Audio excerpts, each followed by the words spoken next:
Bonjour et bienvenue pour cette nouvelle vidéo. Je vous retrouve aujourd'hui pour le tutoriel de mon tout nouveau kit, le kit de la grenadière. Si vous savez pas trop de quoi je parle et que vous voulez un peu plus de contexte, je vous renvoie à cette vidéo que j'ai sortie la semaine dernière qui vous explique tout le projet, la genèse, le pourquoi du comment, d'où ça vient, etc. etc. Donc n'hésitez pas à aller la voir. Dans la vidéo d'aujourd'hui, je vais vous détailler vraiment toutes les étapes pour réussir à faire ce projet. On part du kit et on arrive à ceci. Pour ce qui est du projet, c'est un projet guidé, ce qui veut dire que sur la photo qui est imprimée sur le tissu, vous avez vraiment toutes les étapes, tous les points à suivre, tout est imprimé. Vraiment, c'est très accompagné, c'est fait pour. Même si vous n'avez jamais touché à une aiguille, vous devriez très bien y arriver. Je vous laisse tout de suite avec le tutoriel. Alors, quelque chose d'important à vous signifier, c'est que on va d'abord commencer par faire la broderie. Donc tous les points en broderie traditionnelle, avant de faire la broderie or. La raison est très simple, c'est que si on fait l'inverse, on peut coincer le fil de broderie dans les ressorts du jaseron par exemple. Et du coup, comme c'est des matériaux qui sont quand même très fragiles, ça peut vraiment complètement les détériorer et vous allez devoir refaire tous vos points. Donc on fait d'abord la broderie fil, puis la broderie or. Donc pour commencer par la base, un fil de broderie se présente comme ceci. Donc il est composé de 6 brins qui sont séparables. Au point de croix en général, on va utiliser un brin ou 2 brins. Ici, dans ce projet, dans la plupart de mes projets, moi j'utilise le fil complet, donc avec les 6 brins. Si on veut un fil plus fin, on peut très bien n'utiliser que 3. Donc dans ce projet, j'utiliserai tous les fils de broderie en 6 brins, comme ici, en fil complet. Et seul le jaune pour certains endroits sera en 3 brins, comme ceci. Alors, ce tutoriel, on va le scinder en 2 temps. Premier temps, les différents points de broderie. Second temps, la broderie au fil d'or. Donc pour les points de broderie, c'est très simple, il y en a peu. Vous avez donc le point de bouclette ici en rose, le point de nœud, et le point d'araignée qui peut être décliné ici comme ici en petite étoile. Donc c'est les 3 points que je vais vous apprendre dans ce tutoriel. Et ensuite, une fois qu'on aura vu tout ça, on pourra passer à la broderie avec la cantille et le jaseron. Je vous détaillerai tout ça à ce moment-là. Pour faire un point de bouclette, c'est très simple. Donc c'est ces petits motifs là qui ressemblent à des cœurs. Donc on part du centre, de la partie la plus pointue. Donc là j'ai pris un fil à 6 brins et je vais repiquer tout de suite dans le même trou, sans piquer dans le nœud qui est derrière. Ça c'est important. Je laisse une bouclette, puis je repique au sommet de la boucle qui est dessinée et je passe l'aiguille à travers la bouclette et je tire. Je vais à nouveau piquer dans ce trou, le deuxième, mais cette fois à l'extérieur de la bouclette, pas à l'intérieur. Et voilà, c'est tout. Le point de bouclette est fait. Je vais en faire un second. Je repars du début, le même. Je repique. Je laisse une bouclette. Depuis l'arrière, je pique au sommet, en passant l'aiguille à travers la bouclette. Je tire et je repique dans ce second trou. Et voilà, on peut tout de suite passer à celui-ci.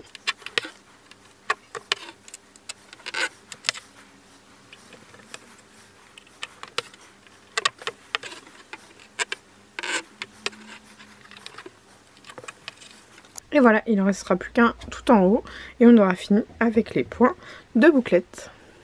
Quand on a fini une zone et qu'on veut changer de fil, on va faire simplement un nœud. En broderie traditionnelle, on ne fait pas de nœud. Mais moi, j'avoue que j'en fais. Voilà, tout simplement. On le double. Et on coupe. On va passer au point de nœud. Et ce qui est important avec le point de nœud, c'est la façon dont on positionne ses mains. Ma main gauche me sert à tenir le tambour, parce que moi je suis droitière. Et à tendre le fil qui doit être décollé du tambour et pas collé. Voilà. Ma main droite ne sert que pour l'aiguille. Donc je vais poser mon aiguille sur mon fil tendu et je vais tourner l'aiguille vers l'arrière, vers le haut. Et donc on va faire 1, 2, 3 tours. Plus on fait de tours, plus le nœud sera gros. Une fois qu'on est là, on fait l'ascenseur. Hop, on revient contre la toile et on pique. C'est seulement lorsque l'aiguille est à nouveau plantée dans le tissu qu'on peut arrêter de tendre le fil. Et ensuite, il ne reste plus qu'à tirer. C'est tout simple. Celui-ci, je le fais avec 3 tours.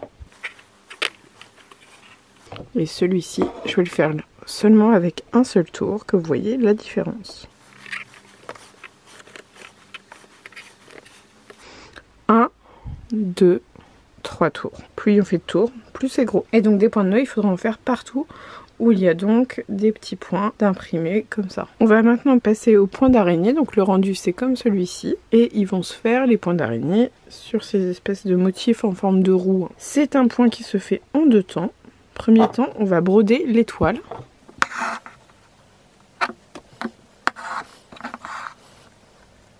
Ce qui est important avec le point d'araignée, c'est d'avoir un nombre de bras impair et que tous ces bras soient de même taille. Le point d'araignée nécessite quand même beaucoup de fil, hein. Surtout pour la deuxième étape. Voilà, donc l'étoile est faite et maintenant on va ressortir l'aiguille vers le centre. Et on va passer au tissage, donc la deuxième partie de ce point, en passant l'aiguille par-dessus un bras, par-dessous le suivant.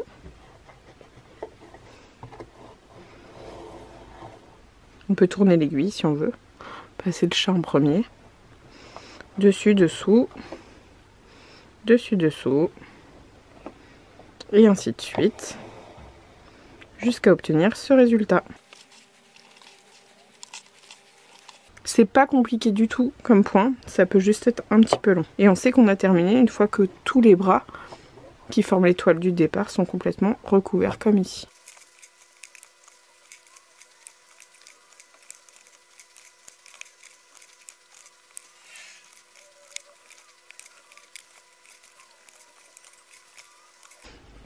Une fois que le point est terminé, on va juste piquer en biais sous la fleur, comme ceci.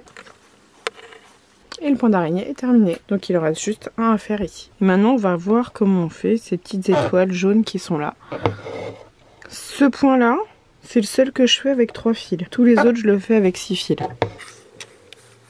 C'est très simple en fait, je vais juste suivre le dessin en faisant des petits points. Et voilà, donc il suffit de les faire partout où ils sont dessinés, toujours de la même façon.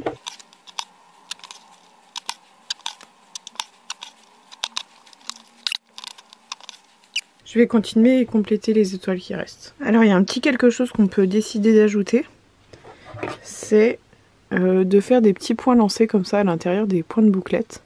On peut aussi choisir de les laisser comme ceci, mais j'avoue que j'aime bien le peps que ça rajoute. Donc c'est très simple, je pique à l'intérieur de la bouclette mais un peu en haut du point, puis je vais piquer ici à l'autre extrémité du point. Voilà, c'est très simple, c'est juste un petit point lancé. Tout ce qui est broderie au fil est terminé, sauf les petits points de nœud qu'il y aura ici et là à l'intérieur de la fleur, parce que ça on fera une fois que la broderie or sera faite.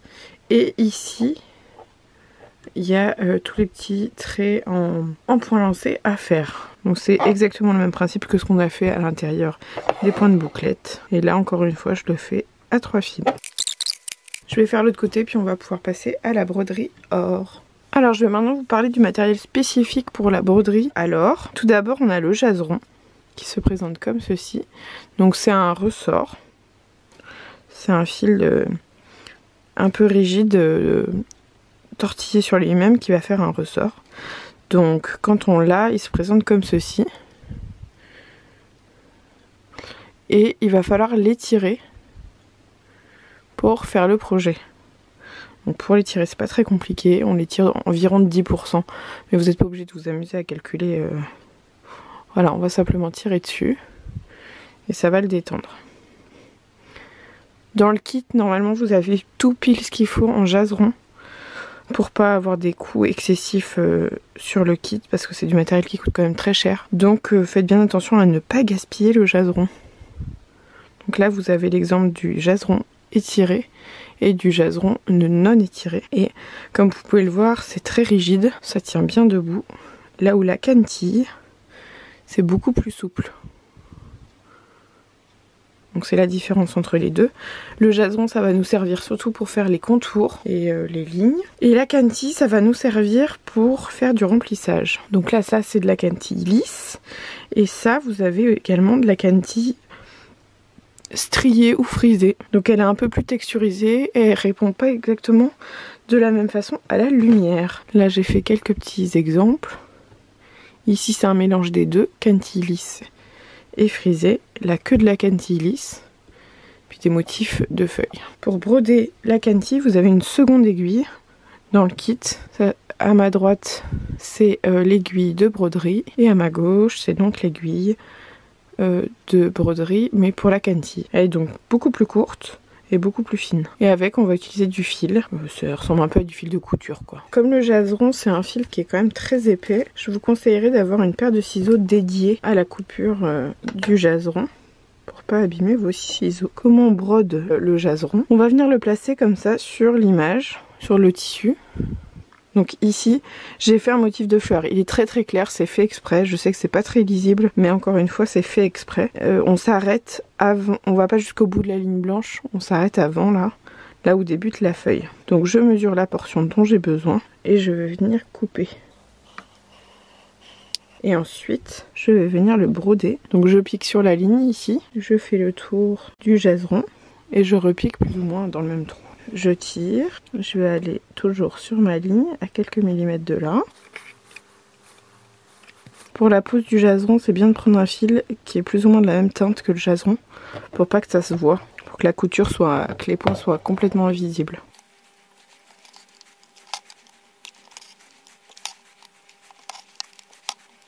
Voilà, donc ma première section de jaseron est posée et je vais pouvoir passer à la suite.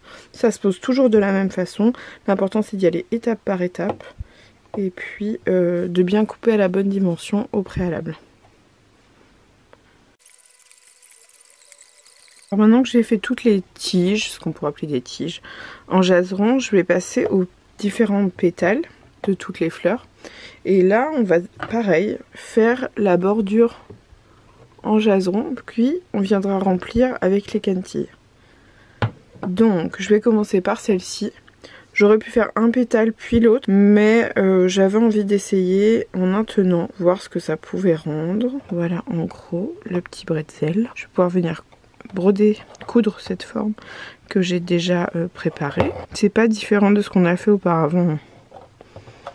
On la place correctement. Donc je vais commencer par le centre en bas.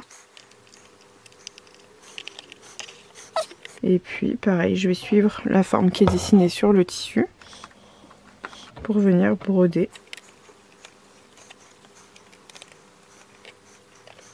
La forme qui est imprimée sur le tissu, c'est plus une trame à suivre que vraiment une obligation, quoi.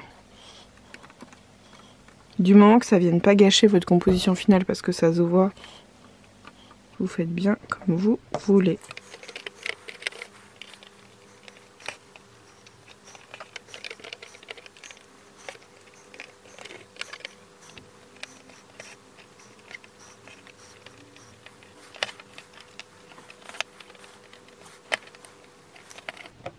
Voilà, cette petite fleur là est faite. Je vais venir maintenant faire tous les autres pétales. On fera ensuite le remplissage et puis après on verra la pose de la cantille et on fera les feuilles en tout dernier.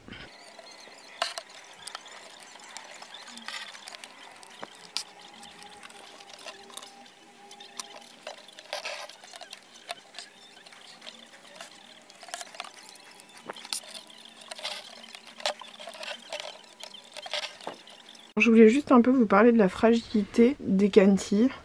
Autant le jaseron est fait pour être étiré, autant la cantille absolument pas. J'espère que la netteté se fait bien. Et si par exemple on la plie comme ça, ou qu'on l'étire, on ne pourra pas rattraper. Et malheureusement, si elle est comme ça, elle est vraiment trop détériorée.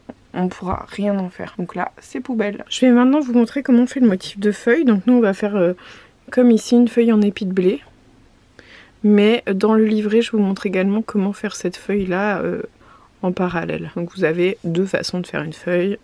On garde l'épi de blé. C'est un peu le même principe que le point d'arête en broderie.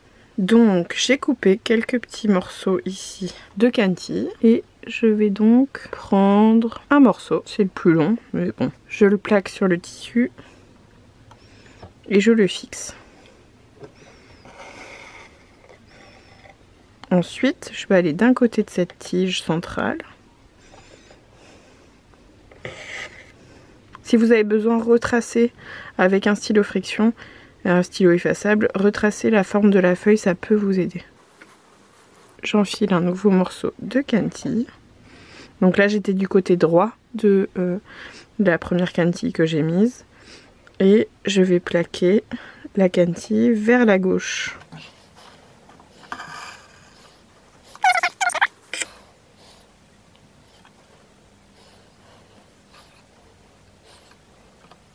Je la plaque pour piquer en bas à droite et ainsi de suite, en haut à droite pour piquer en bas à gauche, puis en haut à gauche pour piquer en bas à droite, etc., etc. Suivant la taille de la feuille que vous voulez obtenir, il vous faudra une dizaine de sections, de petites sections de cantille comme ça.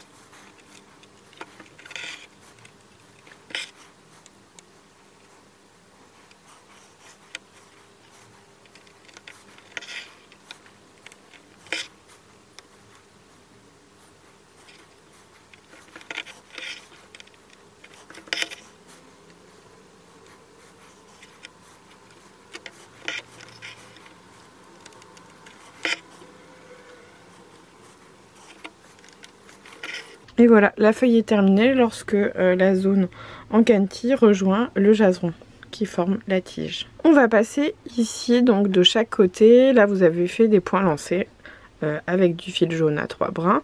Et donc on va venir agrémenter ça avec de la cantille lisse. Si vous voulez prendre de la frisée, vous pouvez. Mais moi j'avais envie de le faire avec de la lisse. Donc comme il y a 3 points en cantille à faire ici, j'ai déjà prédécoupé 3 sections comme ça de cantille. Alors faut bien faire attention à ne pas prendre des sections de cantille plus longues que l'aiguille, sinon on n'arrivera pas à les enfiler. On y va très délicatement. Et ça c'est ce genre de choses qui peut arriver. Le focus ne se fait pas. Voilà, donc on voit, je sais pas si vous voyez bien, mais la cantille, là il doit y avoir un petit accroc dans le ressort, ça s'est pris dans le fil en haut du chat et donc ça s'est complètement étiré. La cantille c'est tellement fragile que cette section là je peux plus rien en faire, c'est poubelle. On recommence, donc j'enfile ma cantille sur mon aiguille. Plus les sections de cantille sont grandes, plus il y a des risques que ça se prenne dans le fil. Me demandez pas pourquoi, c'est à l'usage, je m'en suis rendu compte. Donc je le mets à son emplacement, je plaque sur le tissu, puis je pique. On va faire la même chose ici.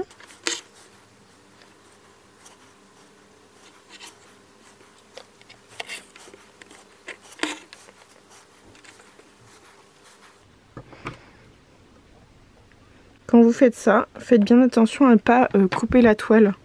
Parce que si vous faites un trou, ce ne sera pas rattrapable malheureusement. Donc si vous êtes plus sécure de couper la cantille sur le côté, en prenant bien la dimension au préalable, n'hésitez pas à le faire.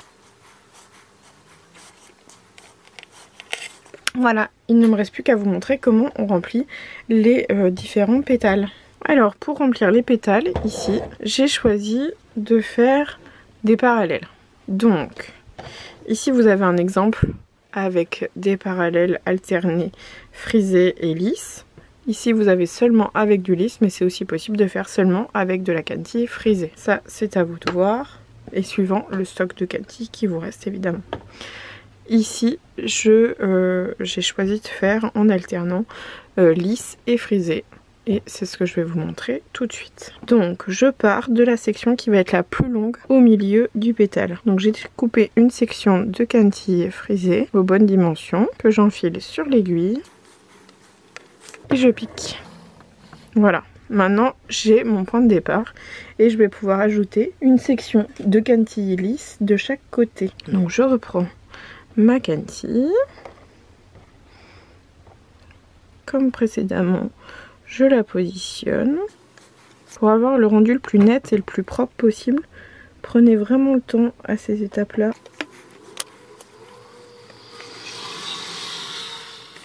Je pique donc d'un côté de ma première ligne en quintille. J'enfile le deuxième segment que je plaque. C'est bien de le plaquer quand même pour le positionner en amont avant de piquer. Voilà, c'est pas plus compliqué que ça, on fait des parallèles. Et plus on épouse la forme du jaseron, mieux ça sera. L'étape du jaseron est vraiment pas facultative là en amont, c'est très important de le faire pour avoir le plus beau résultat possible. Comme toujours, on plaque et on pique. Et voilà, bon, je pense que vous avez compris le principe. On alterne frisé et lisse et on obtiendra ce résultat. Je vais faire l'ensemble des pétales et des feuilles qui me restent et j'aurai terminé mon projet. Il me restera plus qu'à faire des petits points de nœud, vous voyez, sur les deux fleurs, celle du haut et celle du bas. Les petits points de nœud en jaune comme ici. Mais ça, vous pouvez les faire d'une autre couleur que jaune si vous le souhaitez. Et une fois que j'aurai fait ces deux ajouts là, le projet sera terminé. Voilà, ce tutoriel est terminé. J'espère que passé ces heures, parce que je sais que ça prend des heures à faire comme projet avec moi et aimer, ça vous a plu. J'espère que vous êtes fiers du résultat. N'abandonnez pas si vous avez trouvé cette technique un peu ardue. Franchement, elle est très accessible. Faites quelques projets et vous verrez, ça va être de plus en plus agréable et naturel à faire. Évidemment, n'hésitez pas à poster les résultats sur Instagram si vous utilisez Instagram ou Facebook, ou même juste à me l'envoyer par email, ça me fera juste hyper plaisir. Et puis à visiter le musée des Grenadières si jamais vous avez l'occasion de passer par là durant l'été. Qui sait. J'en profite pour remercier le musée de m'avoir confié ce projet qui était vraiment très spécial et très agréable à imaginer et à réaliser. Et évidemment la famille d'Aimé pour leur confiance.